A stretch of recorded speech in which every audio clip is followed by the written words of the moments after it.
E se eu te dissesse que você já criou entidades? Não estou falando de imaginação, não estou falando de fantasia. Estou falando de seres reais, com consciência própria, que existem agora mesmo, influenciando sua vida e a vida de outros. Você criou sem saber. Todo mundo cria. Cada pensamento obsessivo que você repete, cada medo que você alimenta, cada desejo intenso que você nutre, cada emoção forte que você sente repetidamente.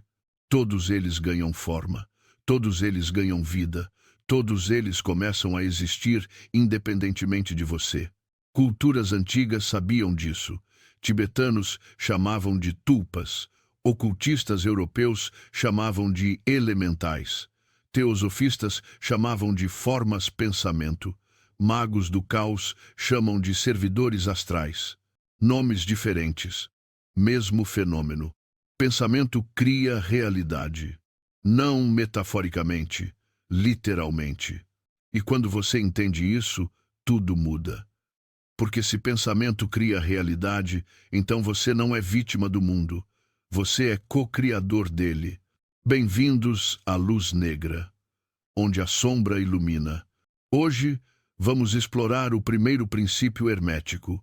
O universo é mental. E vamos descobrir como você pode usar esse conhecimento para criar, transformar e libertar. Antes de começar, preciso ser muito claro. Este vídeo trata de conhecimento poderoso, conhecimento que pode transformar sua realidade. Mas com poder, vem responsabilidade. Não estou aqui para te ensinar truques. Não estou vendendo fórmulas mágicas. Não estou prometendo que você vai manifestar dinheiro, amor ou sucesso.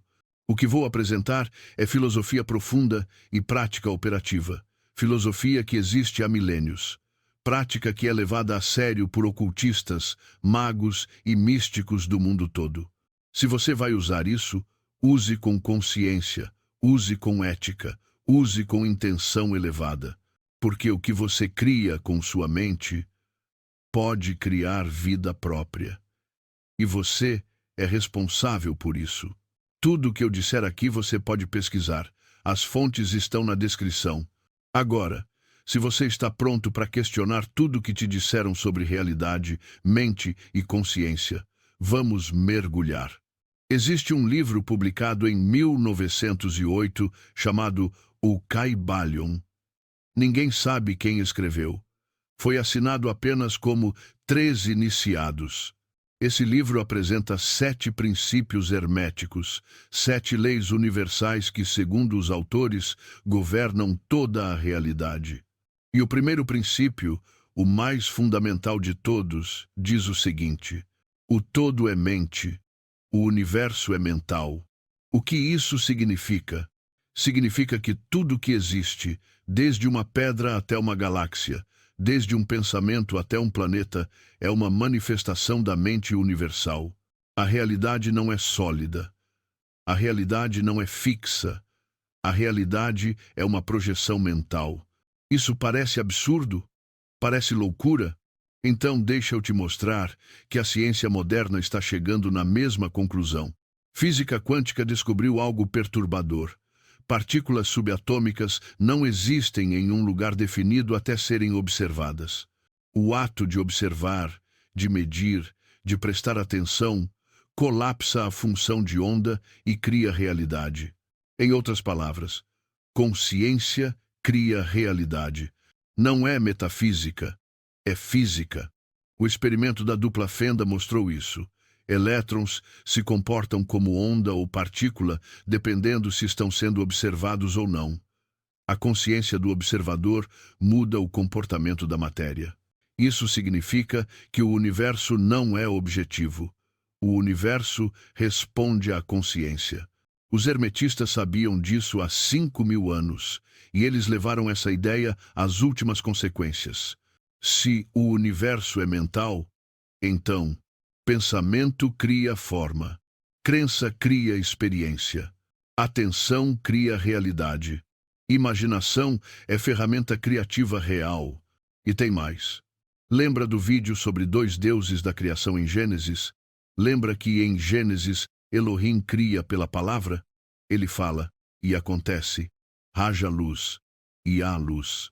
Isso não é apenas poesia, é tecnologia espiritual. Palavra é verbo, verbo é vibração, vibração é frequência, frequência organiza matéria. Elohim não precisava de mãos, não precisava de ferramentas.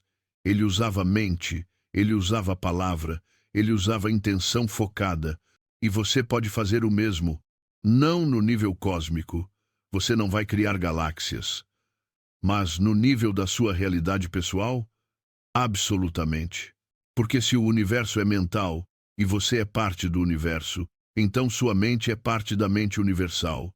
E o que você foca, o que você acredita, o que você imagina consistentemente, eventualmente se manifesta. Mas tem um detalhe importante. Não é só pensar positivo e esperar. Não é lei da atração de Instagram. É muito mais profundo. É entender que pensamentos não são só ideias abstratas. Pensamentos são coisas. Pensamentos têm substância no plano mental. Pensamentos criam formas no plano astral. E quando você repete um pensamento, quando você carrega ele com emoção, quando você alimenta ele com atenção constante, ele ganha vida. No século XIX, uma teosofista chamada Annie Besant e um clarividente chamado Charles Leadbeater escreveram um livro chamado Thought Forms. Nesse livro, eles descreveram e até ilustraram o que viam clarividentemente. Formas criadas por pensamentos e emoções. Pensamentos de raiva criavam formas vermelhas, pontiagudas, agressivas. Pensamentos de amor criavam formas rosa, suaves, expansivas. Pensamentos de medo criavam formas cinzas, densas, constritoras. Eles não estavam inventando. Eles estavam descrevendo algo que místicos de todas as culturas já sabiam há milênios. Tibetanos chamam de tulpa. É uma entidade criada pela mente através de visualização intensa e repetida. Monges tibetanos criam tulpas intencionalmente como prática espiritual. E algumas dessas tulpas se tornam tão reais que outras pessoas conseguem vê-las. Tem até casos documentados de tulpas que se tornaram autônomas, que ganharam vontade própria, que se recusaram a desaparecer quando o Criador quis dissolvê-las. Isso assusta? Deveria, porque mostra que criação mental não é brincadeira. No budismo tibetano, tem um conceito chamado preta. São espíritos famintos, entidades do plano astral que se alimentam de energia emocional. Alguns desses pretas são almas desencarnadas. Mas alguns são formas pensamento criadas por sofrimento coletivo. Soa familiar? Lembra do vídeo sobre encostos emocionais? Lembra que falamos de larvas astrais, de entidades que se alimentam do seu sofrimento? Agora você entende. Muitas dessas entidades não são espíritos externos. São criações mentais, suas, de outras pessoas, coletivas. Você alimenta medo. O medo cria uma forma pensamento. Essa forma precisa de mais medo para continuar existindo. Então, ela influencia você a sentir mais medo. Ciclo vicioso. Você alimenta a raiva. A raiva cria uma entidade. Essa entidade precisa de mais raiva. Então ela te induz situações que geram raiva. Você vê o padrão? Suas emoções criam entidades. Essas entidades se alimentam dessas emoções. E elas trabalham para perpetuar as condições que geram essas emoções. É uma fazenda energética. E você é o gado. Mas não para por aí. Tem formas pensamento coletivas, chamadas de egrégoras. Toda religião tem uma egrégora. É a forma pensamento coletiva criada pela fé, rituais e atenção de milhões de pessoas ao longo de séculos. Toda empresa tem uma egrégora. Toda nação tem uma egrégora. Todo movimento social tem uma egrégora. Essas egrégoras são reais. Elas existem no plano astral e elas influenciam as pessoas conectadas a elas. E tem mais. Lembra do vídeo sobre Belicena Vilca? Lembra do demiurgo, o criador ignorante deste mundo material? E se o demiurgo for a maior egrégora de todas? A forma pensamento coletiva criada pela humanidade esquecida, projetando um Deus à sua imagem? E se os arcontes, os governantes deste mundo, forem servidores dessa egrégora, entidades criadas para manter o sistema funcionando, isso não é fantasia. É possibilidade séria dentro da cosmologia gnóstica, combinada com a compreensão hermética de formas-pensamento. E se for verdade, tem uma implicação libertadora. Se o demiurgo é uma forma-pensamento, então ele não é onipotente. Ele é sustentado pela nossa atenção, pela nossa crença, pela nossa energia emocional. E se paramos de alimentá-lo, ele enfraquece. Nos anos 70, um cara chamado Peter Carroll e outro chamado Ray Sherwin fundaram um movimento chamado Magia do Caos. A filosofia deles era radical. Nada é verdadeiro. Tudo é permitido. Eles perceberam algo que místicos levam tempo demais para entender. Crença é ferramenta, não verdade. Você não precisa acreditar em deuses. Você não precisa acreditar em anjos. Você não precisa acreditar em nada. Você só precisa usar crença como tecnologia. Crença intensa gera resultado. Não importa se a crença é verdadeira, importa se ela funciona. Então magos do caos usam qualquer sistema, deuses egípcios, entidades Lovecraftianas, personagens de ficção, super-heróis, memes da internet. Tudo funciona. Porque o que importa não é o símbolo, é a carga emocional e mental que você coloca nele. E a ferramenta mais famosa da magia do caos é o sigil. Sigil é um símbolo carregado com intenção. Como funciona? Você tem um desejo. Você transforma esse desejo em frase. Você remove letras repetidas. Você cria um símbolo abstrato com as letras restantes.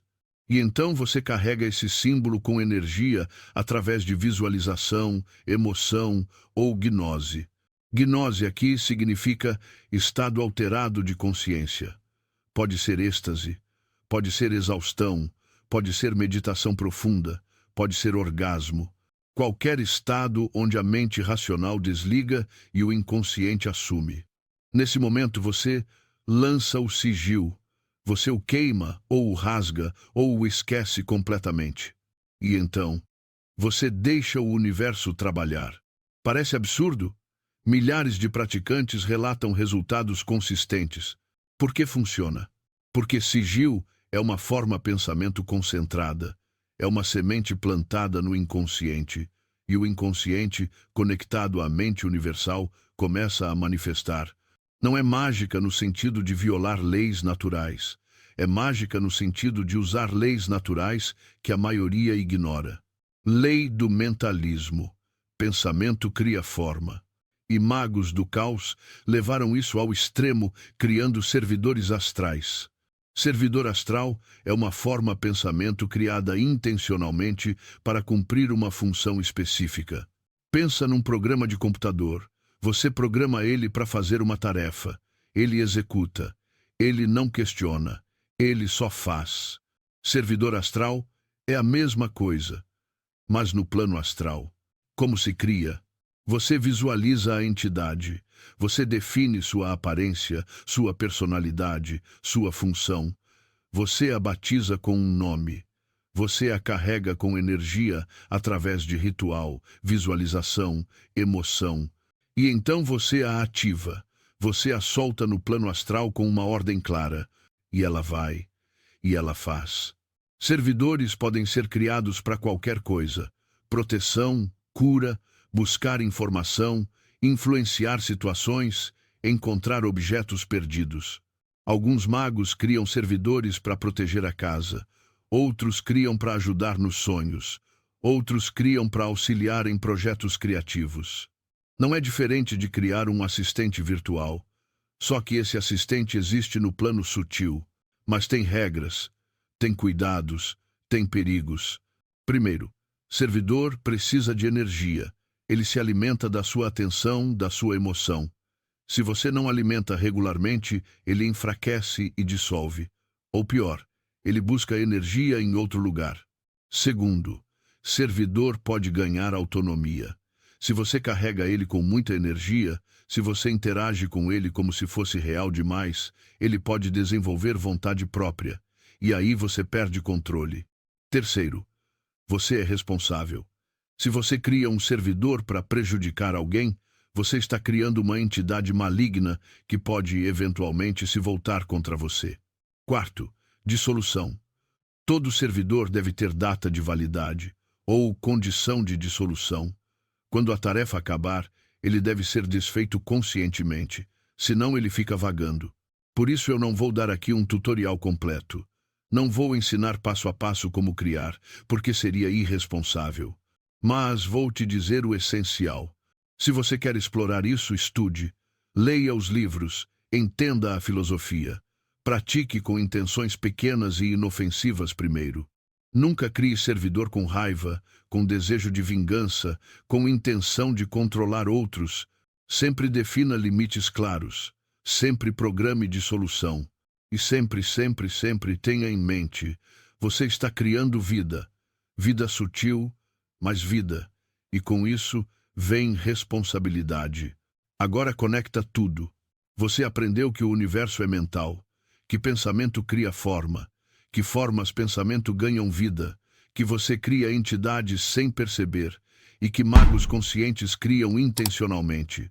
E se todo o sistema de controle deste mundo for baseado nisso, e se o demiurgo, esse Deus criador imperfeito que os gnósticos falam, for a maior forma pensamento já criada, alimentada por bilhões de humanos ao longo de milênios, e se os arcontes forem seus servidores, entidades criadas para manter o sistema, para manter humanos dormindo, para manter a fazenda energética funcionando, e se religiões institucionais forem egrégoras que drenam energia e impedem despertar, e se governos, corporações, sistemas sociais forem todos egrégoras se alimentando da nossa atenção e emoção.